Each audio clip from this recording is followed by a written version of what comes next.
they believe they are suddenly going to be saddled with a debt going forward. What they are aware of in terms of the loan information we gave them in November, as I said earlier, that was on the basis of no offsetting of that loan by any income coming from the shop. That was the cost to this council that we advised people, and therefore if there is an income coming from the rental of the shop that a future council decides to offset against that, that would reduce people's presets. But we can't say that at the moment because it's not, we don't know who's going to be sitting in these seats to make those decisions. But it would be wrong to imply to people of this village at the moment that there has been a massive cost escalation to the project which hasn't been taken into account. I disagree with that, but there is a material change, Bob.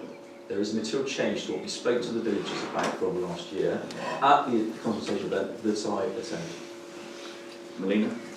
Yeah, can I just read something from our financial regulations?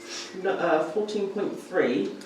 No real property interests in the land shall be sold, leased or otherwise disposed of without the authority of the council, together with any other consents required by law. In each case, a report in writing shall be provided to the council in respect of valuation and surveyed condition of the property, including matters such as planning permissions and covenants, together with a proper business case, including an adequate level of consultation with the electorate. And I don't think we have covered that yet. No, we haven't yet, because we haven't got to that point. Because as things stand at the moment, we don't know where this thing may or may not be going. So we don't know which bit of land is going to be potentially disposed of, so we can't value it until we know what we're talking about. At which point we will have to do that. And as we've had this discussion at the previous meeting about adequate consultation with the public does not mean necessarily going out and having a vote amongst every member of the village. What it means is making sure people are aware that we've got things and we have consultation with the public through these very meetings. So we will have to see what happens in terms of that land should it come forward. But I mean, as yet we have agreed to, we have neither disposed of nor agreed to dispose of anything yet, and until we know what we're talking about, we can't get it valued, so we can't move that step forward. Amanda? There is also the thing that we have discussed before, that this cable may have to be moved anyway, and in that case, if we have to move it for safety reasons, or to do work on the toilet block, then that won't be a part of the shop build costs, but we don't know that yet, whether that is or isn't. And we're straying into the report that's going to be coming for us later in the meeting. Yeah. I wasn't going to respond to that, tempting as it was. I was just going to say that in relation to the financial regulations, I know that I was present at a meeting where councillors were told that we could just dispose of, it was then talked about being a car parking space, that we could just gift that to National Grid in exchange for this works without doing anything. There was no public consultation needed, we could just transfer the deed. The comment that was made was that we could dispose of land. That wasn't something that we had to go back to the village to go and get their permission to do, whereas we had to go to the village in order to get the loan because that was part of the legislation, that we had to show government that we had done that. That was the comment that was made. We did not have to go back to the parish for permission to do it. That doesn't mean we won't let people know what's happening and have that ability for people to come and make those comments to us. That is the level of consultation we need to decide as a parish as to what that level is that we wish to do. Right. If there's no further comments on G2, you're moving the proposal, John? Yep. All those in support of the proposal G2, please show. And those against, please show. That is clearly not carried. Aye. We're almost there, guys. Almost miles. Proposal I. Any advice and requests given to parishioners by councillors on COVID and other vaccinations should be caveated with details of their own professional medical qualifications to make such requests, and a verbal warning giving vaccinations can cause side effects, which could include adverse reactions and or death. Quite frankly, I'm amazed that this is even in the mix, frankly. Bob's job as councillor is to inform, and to inform based on policy of the county, and to make sure that people are fully aware of what is available to them. And one of the things I find particularly difficult with your particular clause is that you mention a guy called Andrew Budgeon.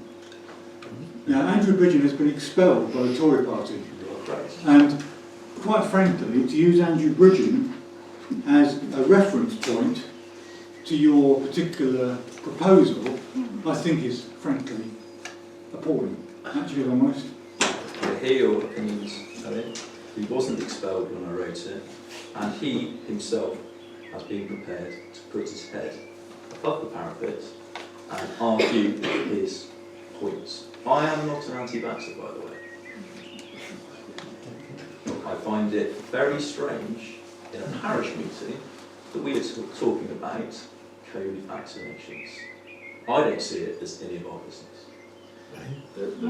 Well, just for as I'm the, and I'll speak to this point, I have no medical training and never claimed to.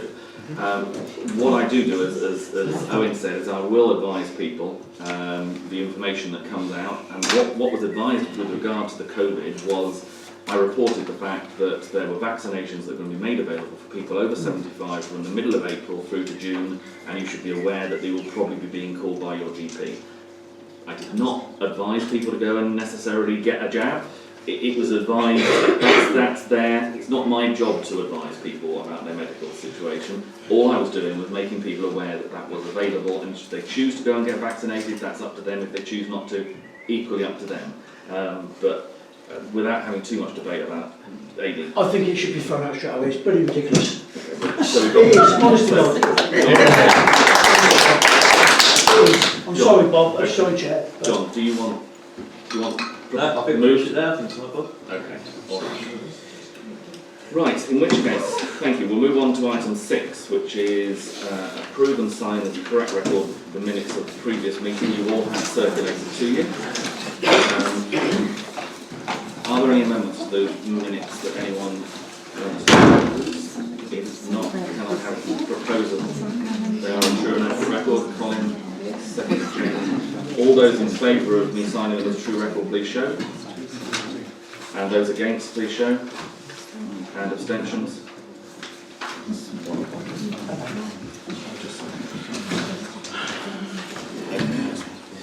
So that moves us to item 7, which is the election of members for the following activities of working groups. What I will do is ask members to nominate people to go on to these working groups. We'll take each one in turn. If we have more nominations and there are vacancies, then we will obviously have a vote. And what I will then suggest is that we each, so for example on the first one, which has up to three members of the working group, you have 3 votes. You vote. We'll take each nominee in turn. I'll do them alphabetically so it's done fairly. And you vote for or against, and those who have the majority end up going on the working party. Is that clear? Yeah. Okay.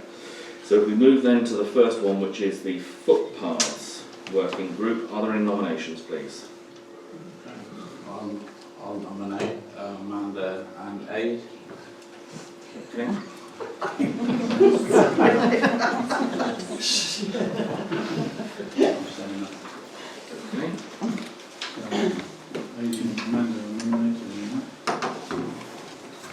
No other nominations? Okay, in which case, as there's only 2 nominations and there are more vacancies, they are... Oh, look, Jane. Okay. Thank you very much.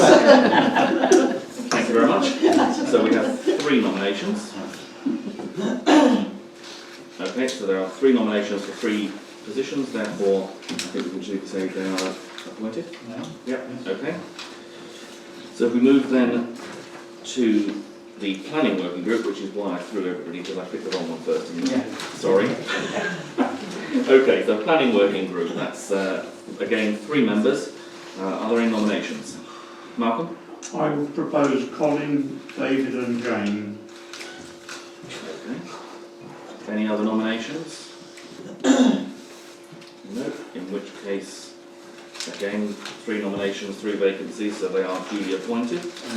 Mr. Chairman, Yes. can we just check who will be, if you like, chair of that, so we don't all fire off in different directions? Absolutely, and also, to be honest, we need a contact for the Brent Knoll News, because there's an item there which says for people to get in touch Will you with. take charge of it? Yeah, I can if you want. Yeah, David will take charge, yeah.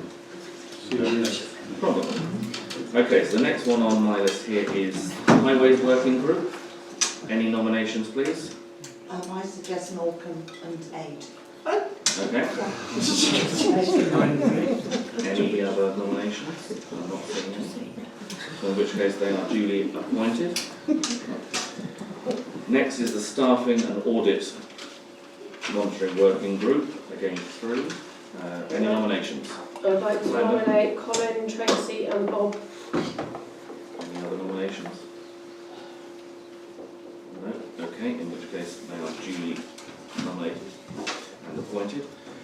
Now the next one is the Shop Liaison Working Group. Any nominations, please? Amanda, Nominate John. Okay.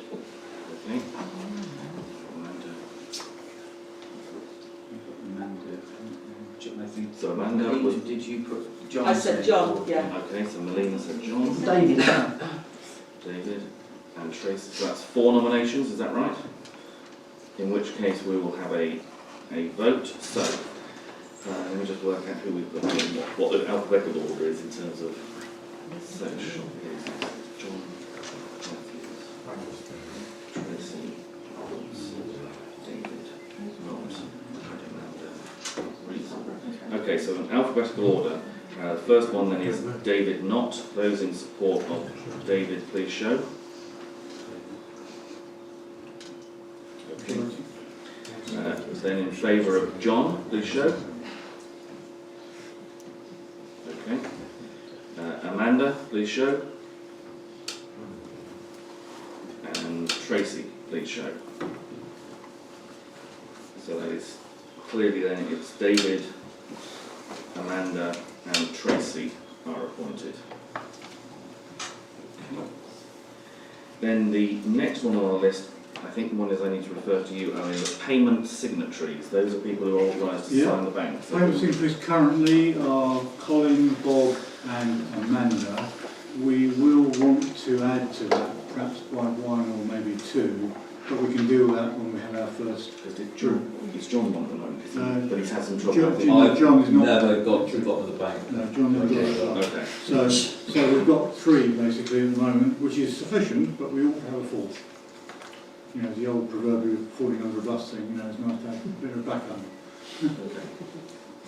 Okay. One of my favourite sayings, I nominate David as the 4th. Okay, you'll have to. Yeah, that's fine. You okay there? Yeah. Okay, good. So all those in favour then that those 4 are appointed as bank signatories. That's clearly carried.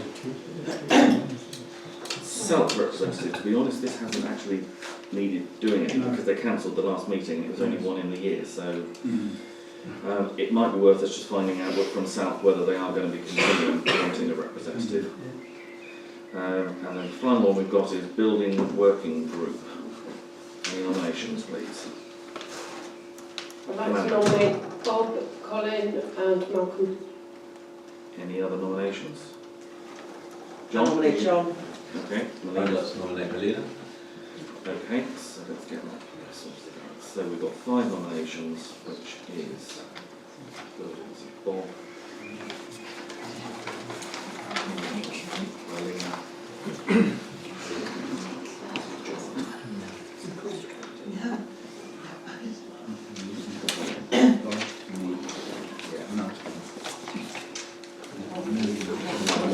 So I've got 5. So the 5 that I've got is Malcolm.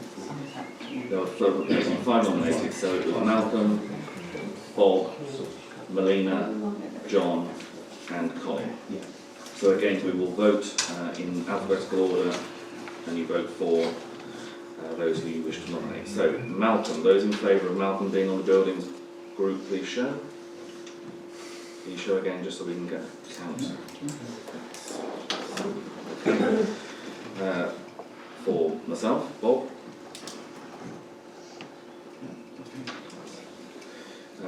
For Melina. For John.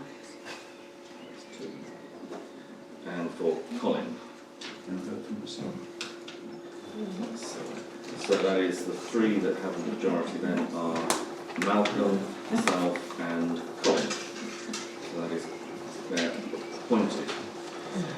Okay, that brings us to the end of the election part, so we move on to the community shop. Matter of discussion and decisions to be taken. Meeting between the building working group, Paul Martin Architect and National Grid on the 27th. I mean, do you want to... you did a note. Yes, there was a note. I mean, everybody has seen the note that I sent around regarding the meeting we had with National Grid. We met with a guy called Tom Smith, wasn't it? Yes. Yeah, Tom Smith and Gareth Howes. They came along and they outlined to the parish working group, parish council working group, what the options were to be. And the cable, as you know, needs to be altered, moved, rerouted, whichever way you want to describe it.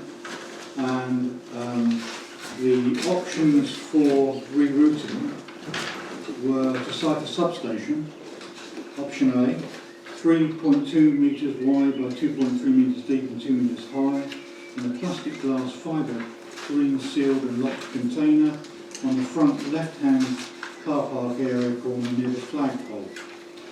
This appeared to be the preferred option by National Grid. The positives of that is that it's likely to be the most straightforward of the two substation options.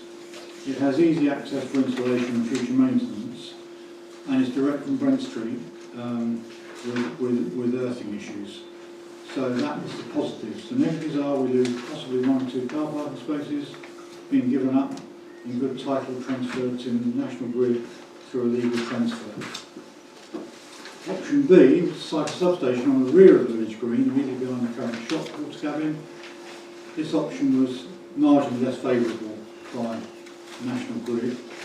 The positives are it removes the need for a loss of car parking space and has little visual impact. Further fencing possible. The negatives are good title transfer to NG for a legal transfer. Construction more difficult, probably need to crane NG kit over the shop or move the porter cabin. Installation may be hampered by tree canopy and or the roots. Removal of 2 trees on a village green requires green fencing gate to be relocated for access and maintenance, and there is an earthing cable likely to appear under the village green. They're the negatives of the option B. Both of the 2 options listed above have significant benefits for the local supply and will provide a much needed boost to the supply quality, with both additional reliability and the facility to add over time extra supply which could allow in time the provision of electric charging points. That applies to both of them. There is one further key option which would not involve a supply upgrade, but simply to reroute the existing supply cable, which would not include any improvements to quality of service, as there will be no substation. So basically we get nothing for that at all. That's basically the options that were considered. Do you want to add to that? Bob, Colin? Do I want to add? It's a difficult one for us to decide. I think our preferred option may well be just inside the fence where the trees are, behind the existing porter cabin at the moment. But that does give potential construction problems, which the National Grid weren't too keen on doing. The interesting thing is, if we do have this substation located, it will provide us with the ability to have 2 separate supplies from there, one to the shop and one obviously to the toilet block. Plus, we may well get some electric charging points put there in the future. So, if we just reroute the cable, we've got problems with gaining separate supplies to the shopping and toilets. So either way, I think we've got to provide for this transformer, but it's for the council to decide what they would prefer us to explore with National Grid. I think the other thing that was made clear to us was, I think it'd be fair to say, the engineer was less than impressed where the cable currently was, that it would not be allowed to be done these days in the same location. He was asked about what if we didn't do anything, and the response, I think I'm right in saying, was if we did nothing to the toilet block at all, then it could stay where it is because it's not disturbed. But if we're going to do, we asked if we were doing anything there. His comment basically was you did not want to be working anywhere near that cable. So were we looking at doing anything to the toilet block in terms of improving its drainage or whatever, I think we have an issue. He really, I felt certainly he made it clear that he did not want anything being done to that whilst the cable was where it was. He did mention that there might be other options which he did not put in front of us because he said, to be honest, they were not recommended from them and they would not really see those as viable.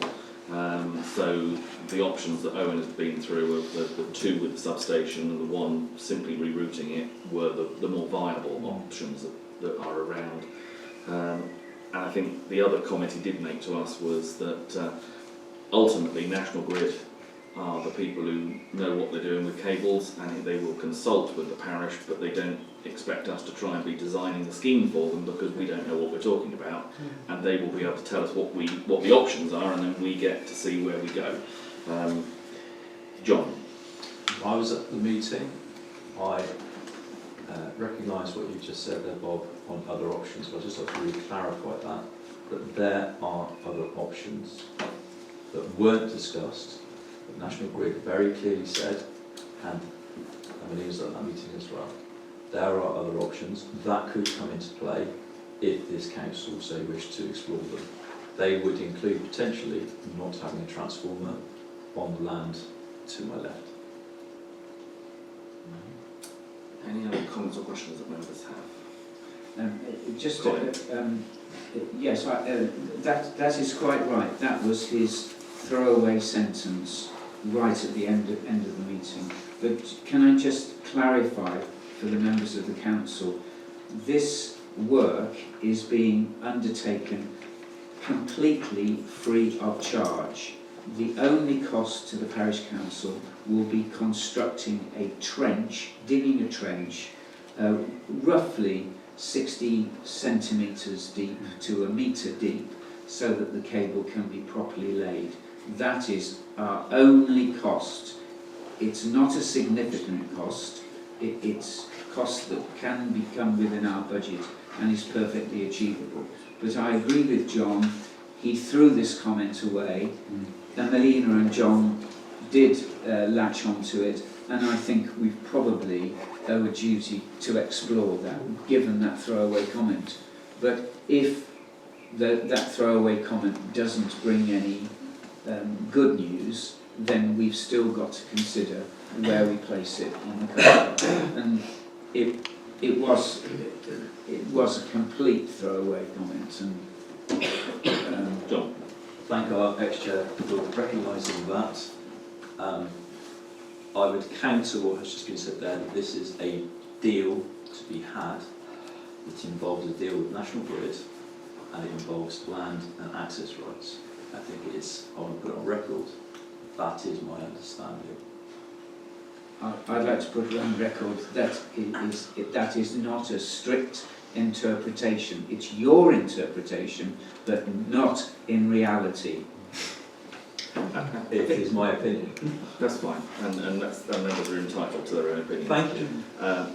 Jane? But if it was a throwaway comment, as has been said, then maybe what National Grid, if we were to follow that route, it might end up costing us more money. We might end up having to pay for whatever they are suggesting. It might cost more money than what they're proposing. Jane, even if they did something out in the field, they've still got to reroute this cable. Yes, I understand they've got to You know, reroute it. it's So what got I'm to be saying done. is, Yeah. at the moment, how they've described it, it wouldn't cost us anything. But maybe the other options would cost us something. I've got Melina and I've got John. Melina.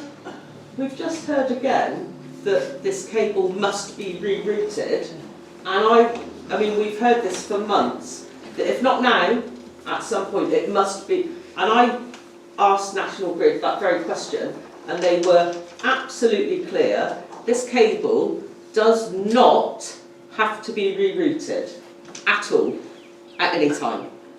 But it does. But that, hold on, Jane. But they explained that was only if we do absolutely nothing to the toilet block. Yeah. If we are going to do anything, that he made this the specific comment that if works were going to be taken place on there, that cable has to be moved. Yes. So if we're going to, irrespective of the shop, if we wanted to upgrade or sort out the problems that we currently have, as you know, we've got drainage issues with the toilet block. Massive. For that to be dealt with, they are going to need to be looking at moving that cable, irrespective of whether the shop ever happens or not. Can I just make one Okay, other- we'll go to Aaron and then John. The other thing about the drainage, of course, is we've had 2 call-outs now in the last 4 or 5 weeks, costing the council money. And on both occasions, those contractors have said that if there were to be a cable under that block, they wouldn't touch it with a barge pole. They wouldn't touch the drainage system at all, if they knew that that supply existed under the toilet block. John? So the drainage one's quite interesting. I think everybody in this room is probably not a drainage expert or camera expert. It's very simple to fix. You can send a camera down that cable, you can see the problem. I would offer an opinion that it could potentially be tree roots going through that cable, and it is fixable. So park that to one side. Second point I'd just like to make is the National Grid just want to work on one proposal. Okay, the guy said it when they were here. It takes them 400 to 500 hours, I remember it very clearly, to work on each proposal. Our man, or guys that came, don't want to work 5 times 500 hours. I would offer that we should go back to them and say, what are these other options off-site? If they are discarded in the future, or as a council we decide to discard them, then so be it. But that was said, Melina was there. There are off-site solutions to this problem. I confirm that, John. I accept your point. Yeah. I think we all accept that point. Great. Yeah. Hey. Just going back, obviously it's not the cable you send cameras down to, it's for the man on that block. The Yeah, drainage. right, yeah, use a cable. Sorry, I did mean sorry. I've worked on drainage, yeah. Yeah. I've worked on drainage and sewage, yeah, for 6 years. Yeah, sucking them out and stuff like that, repairing them, putting cameras down them, inspecting them. There's no way you'd be able to get a camera, yeah, down all the way down that pipe, because if it is busted, yeah, any person that wants to repair that will turn around and tell you straight away, there's no way I'm going to be working within 10 foot, which is 2 metres, yeah, or 2.5 metres, whatever, of electric cable. So there's no way you'll be able to repair them pipes I think, underneath that again, I toilet. don't want us to get into the I'm drainage of no that. issue. I'm just saying potentially that we could pay a company for a few £100 potentially to send a camera down, and they would give an assessment of that problem. I may be wrong. I will hold my hands up. It may not be, but it is possible that we could bottom out that problem. I think in terms of the three issues we have in front of us though tonight, we are looking at the options that National Grid have put in front of us, 2 of which they quantified as, one of which is their preferred option, the one at the back of the shop at the moment was our option that we put forward as a preferred, which they said they had looked at, and it had certain issues potentially. And then, as you say, there were these other couple of options that might be somewhere else, but he did make it clear that he wasn't explaining them to us because he didn't think they were the way to go. Now again, we're not experts here. We have to take advice of National Grid, and one would imagine also if that does not involve a substation on the car park or on our land, that also does not have the potential benefit of any of the other issues that we've raised in terms of improving the power supply through here and the future use of charging points. I think delay is the other issue, because of course if we started asking National Grid to consider these other options, it's going to extend the time frame even further than where it is now. And they did make a comment to us in terms of delivery time, which was basically could be up to a year. If things went well and it was a straightforward option, that could come down to 6 months was the option, was the comment he made. But if it's a complicated way forward, it's a year or could even be more. So again, timescale and those are things that we need to bear in mind. John? Just to go back on that, I have said it a few times, I don't think this is a decision we need to rush. I recognise what Owen has said about paperwork and getting things done. This, for me, is not a decision that we really need to rush. And secondly, I'd just like to throw out, there is conversations about solar panels, and I'd just like to throw that because this is part of that conversation. So this is probably a question back to you, Chair. Just where are we on solar panels for this site and that site? For the shop. Firstly for the shop, yeah. So the last building committee, the last building working group that we had, the architect has suggested that they might end up putting forward some solar panels on the proposed building. Okay. The reason being because they've got to meet certain carbon neutral targets. Yep. Now initially the plan was they believed they could do that through purely the building materials and therefore they would not need to do anything extra. They're now looking into whether or not they have to do that or not. They were sent back to go and see whether that was a requirement or whether that was a nice to have, Okay. because obviously it adds extra costs as well as everything else. Okay. So just to come back to that point, I was told very clearly last year we couldn't put solar panels on the shop. And I want that put on record. We were advised, and he has said to us again, that where they would be putting the solar panels is substandard. They would not want to be putting solar panels on it because the roof is not where they would want it to be in terms of the angles and the direction.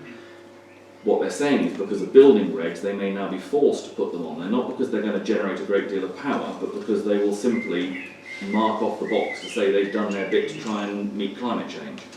So the reason we weren't putting them on there was because it wasn't worthwhile. There was no financial benefit for doing it. But in effect, he's saying he may well have to do it because you've got to meet this carbon neutrality basis. So my question back to you then, Bob, is that are we having to redesign the roof? Because I was very clearly told that they couldn't be put on this roof. No, they weren't going to be put on the roof, but the angle was wrong for them, and they're not. The angle of the roof is still wrong for the ideal position for solar panels. It's not being designed as an ideal basis for a solar panel to be put, but it is there, as I say, because they are worried that the concern was it may not meet building regs otherwise. When you bear in mind what's there at the moment and what's being put forward, it is a step change anyway in terms of its energy efficiency. Yeah. And it is slightly ludicrous when you bear in mind it's probably going to be a shop where its front door will be left open most of the time anyway, so all that stuff about energy efficiency is not exactly going to be relevant. Okay, and the second part of that question, don't mind, is we gave a grant here to the parish hall, which is fabulous, to put solar panels on. Can I ask, where is that project as we sit here today? It's sat on the roof. It is on the roof. Yeah. And is it with or without a battery? With batteries. With a battery. It's not a feed-in tariff system. It is purely a battery system. Okay, and that is the final part of that project. It finishes there as a battery pack. Okay, thank you. Amanda. To come back to the National Grid Yeah, thing, sorry. in order to move this on, can we just not decide to make a decision on this now? Because it's like we could go round and round the houses, Yeah. instead it's going to take a year, we own the land, the parish council own the land, why don't we just go with their recommendations and put the substation where they want it? I would That's a recommendation propose the that parish we get on and do it. Colin, do you want to comment? Yeah, I just feel to satisfy Melina and John, probably the building working should meet once again, if possible, with Tom Guy, just to say, you know, he threw this comment out right at the end of the meeting. Is it worthy of more consideration? Because I think it will indicate to Melina and John that we are doing our best. But I support Amanda's suggestion, but I think we should just go and see them, because we'll be running this gauntlet forever unless That's we fair go. enough. Okay, in which case, I mean, without wanting to defer Yeah, things too much, I I'm mean, sorry. if we look on the basis then that we go back to National Grid on the understanding that we are happy to look at options A and B, but we also want to have that further detail in terms of what the other options were, Yeah, and that when National Grid come back with what can be achieved and what can be delivered, are you happy that we then go with yes. that recommendation? So we're not coming back for another. Yeah. No. We're saying these are our preferences are out there. We'll look at what the other options are, but we don't want to see this delayed into the long run. Yeah. Okay. Are you? I think that, Yeah. that addresses. So are you happy for that? That's your. Yeah. I Yes, I yes. second it. Okay. So as I say, the proposal is we go back to National Grid. We are happy to work with options A and B, but we also want to know the detail of these other options, and we would then go with whatever is deliverable and achievable. Yes. Okay. So that is the Melina. Sorry, can we break those down? No, we've got a proposal. Oh, It's okay. all items. Can I make another proposal then, that we split up A and B? Okay. But we already have a proposal on this, so Okay, if this yeah. proposal fails, then we'll Yeah. come back to yours. So the recommendation has been moved and seconded by Amanda and by Colin. Those in favour of that recommendation, please show. Those against, please show. That is clearly carried. Okay. So that takes us on the agenda. That's probably over to you then, Owen. Yeah, not a lot to say on this one actually at the moment. We're still in the middle of a tendering process. But what we are getting is more inquiries now from perhaps a few more contractors that we didn't have in the early stages. The idea is that this tendering process should end somewhere around about the middle of May, and it may well be that we need to extend it out to the end of May to make sure that we get all the tenders in place. That's a matter for you. I mean, we originally set the date on the 17th of May, but that may not be appropriate. We may feel that to give more tenders a chance, that we should extend it for just by a couple of weeks. And, you know, bearing in mind that whatever happens on National Grid is not going to happen immediately, we've got a little bit of time to do that if you are prepared to consider that as an option. Any comments? Members? I think anything that, Mr. Chairman, that gives us a competitive price, but bear in mind it's not always advisable to accept the lowest price, which we've all probably had experience of in the past, but I think anything that gives us a wide range of prices from people throughout the area is good. And if we need to extend the process of the tendering, I'm quite happy till the end of May. John? There's also been a good level of interest and communication.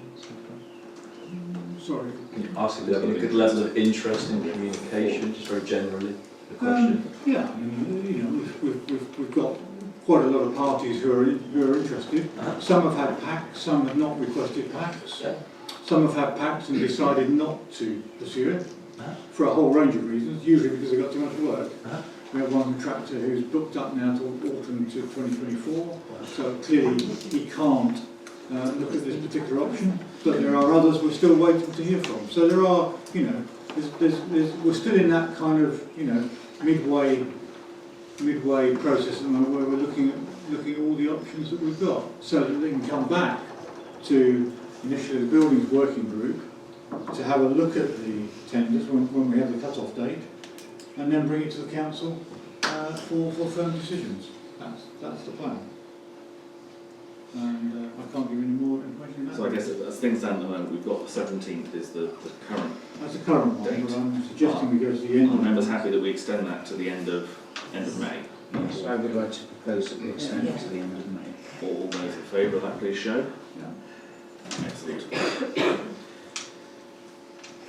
Terrific. That brings us then to item 9 on the agenda, which is the planning applications. At which point, the first one is 072310, which is my next door neighbour. So I will have to vacate the chair, and in the absence of the vice chair, you will then need to appoint someone to chair this section of the meeting. I will get out of the turn.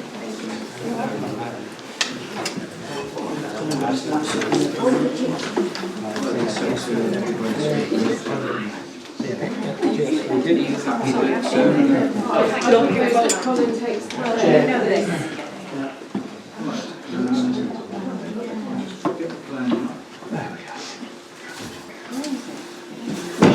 Can we shut that? There's a wasp up there. Can we shut it? There's a what? A wasp. I'm scared of them. Can you shut it? Sorry. Scared of them. What? Oh, actually.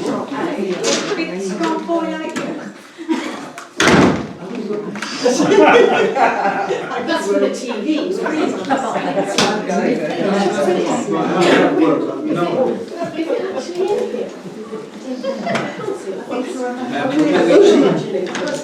guys, can we press on, please?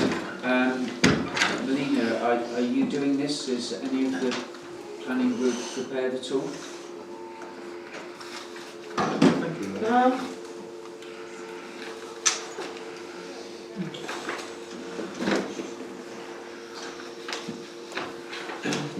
I think it's, sorry, standing, what's the term? Standing chair? I don't know what the term would be. Colin, don't mind. It's just chair. Chair. Sorry, I didn't know what the term was. Chair. I think obviously Sarah stepping away at short notice has maybe thrown proceedings somewhat here. Okay. I guess I was probably had a look at it anyway. So. Okay. I hope you've all read it, but 0723 0010. This is permission to convert.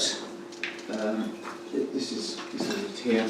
This is they want to convert the ground floor of an existing detached double garage to an annex for additional living space, and we plan to have one bedroom annex with a small kitchenette and bathroom. The current garage has a first floor. We will leave this for storage and block up the stairs with a stud wall and fire door, leaving the upper floor accessible for storage purposes only. The garage is already on street level, and we will be making the necessary design decisions to enable complete accessibility in case of requirement for wheelchair access. So it's a very, very, very simple plan, but that is the garage, and obviously they're going to just convert the lower area. I invite any comments from any of you at all on this one. Then I propose, or can I have a proposal, David, at all? Malcolm, what would you propose? I propose that it creating a viable space for a disabled person. Yes, and also additional living accommodation Yes. for anyone that is family related. Yes. Okay, that's the proposal that we accepted on the grounds of, if you like, additional accommodation. All those in favour? That's carried unanimously. Thank you. Can you get Bob back, please?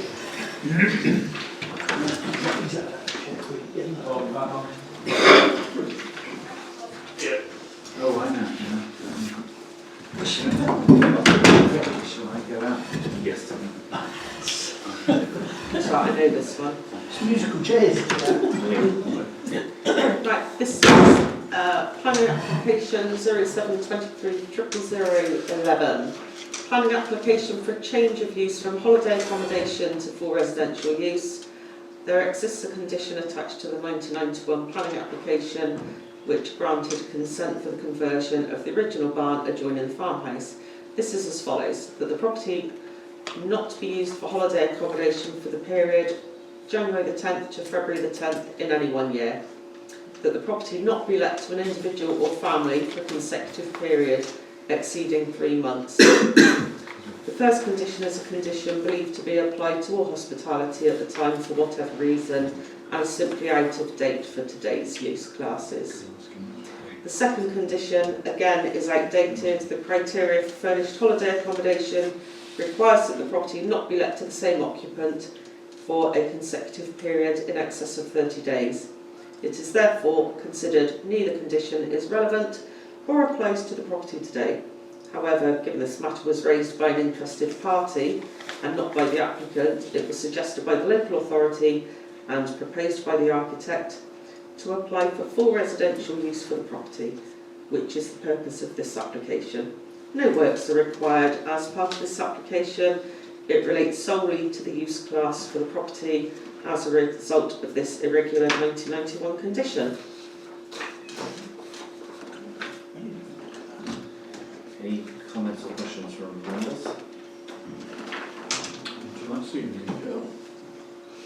nothing is really relevant to this, I don't think, is there? There's no changes to the... In which case I'm looking for a recommendation. No observations? No.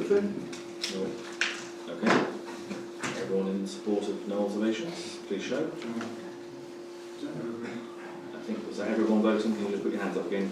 Yeah, that's clearly carried. Lovely, thank you. Okay, do you want to get, again, okay to come back in, I think. Unless it's good.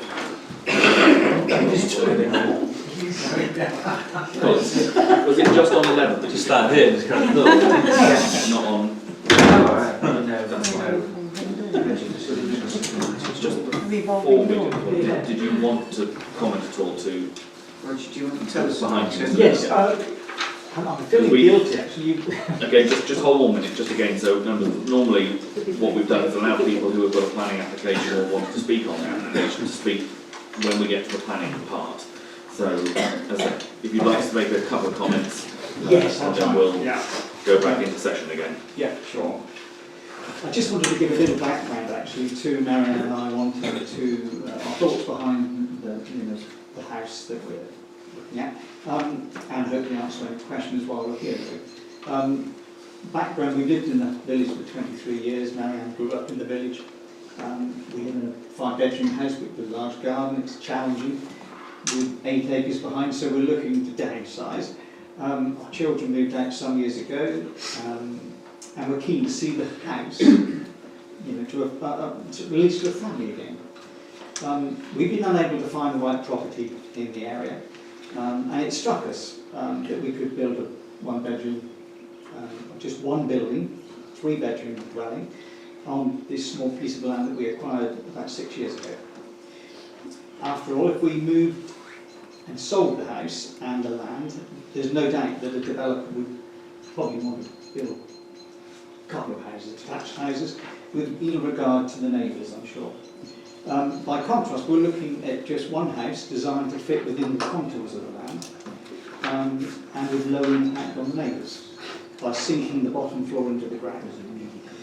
The rear and the north side of the house will be mostly hidden within the land, with insulative benefits. It'll have a flat green roof, with insulative benefits again, and lower the profile of the house into the ground.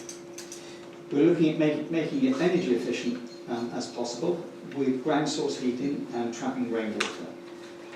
That's really what I wanted to say, and thank you very much. And if there's any questions you have, would you be delighted to answer?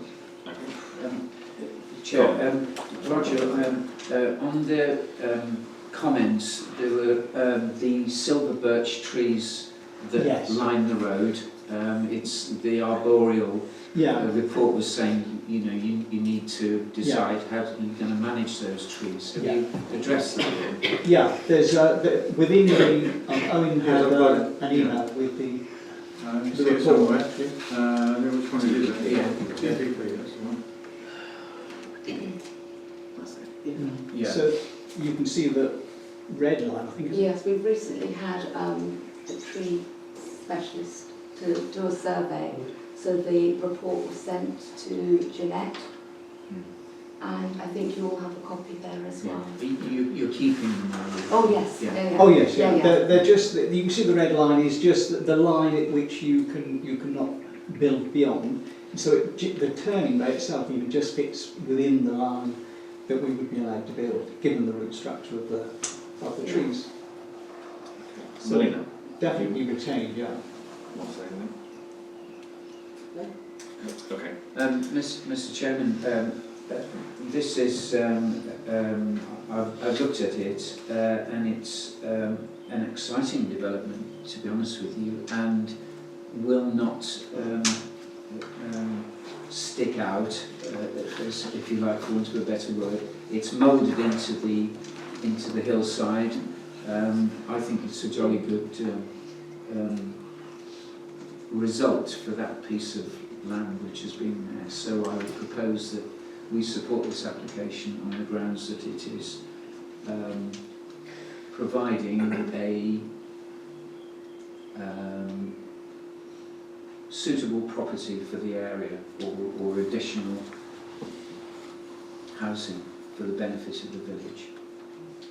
Would that be okay? Or should I just say no comment? No, I mean, it's up to members whether they want to support. I mean, it's interesting with this one because for those of us who've been knocking around a bit, this site has come up a couple of times before, and I think this room would have been pretty full based on those applications because it was not popular.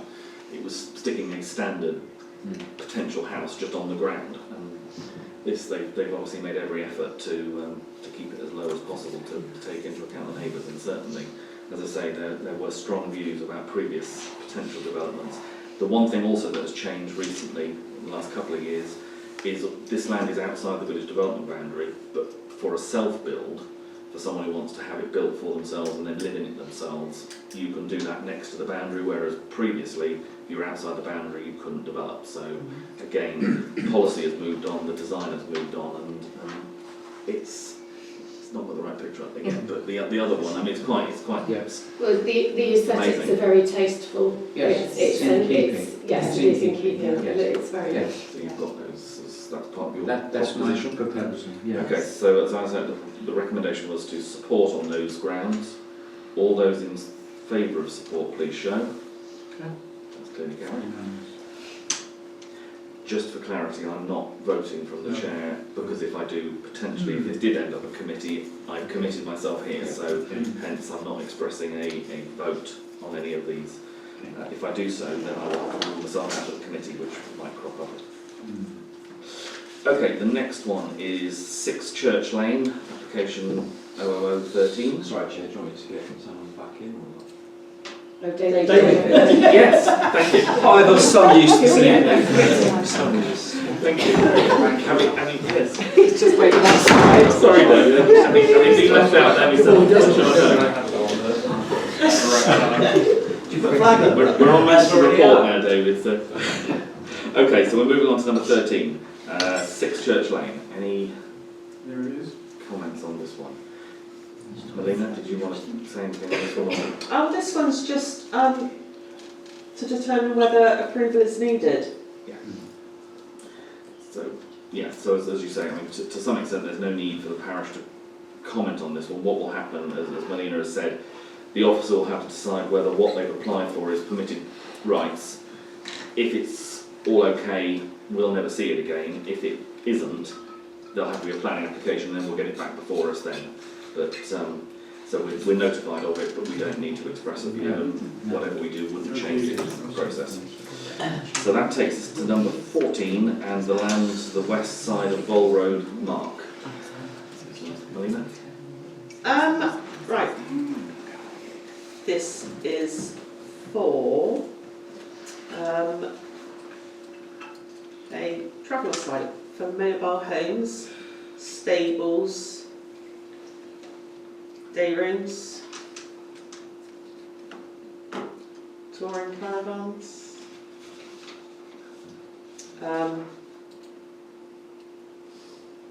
Having gone down there today, I think most of it's there.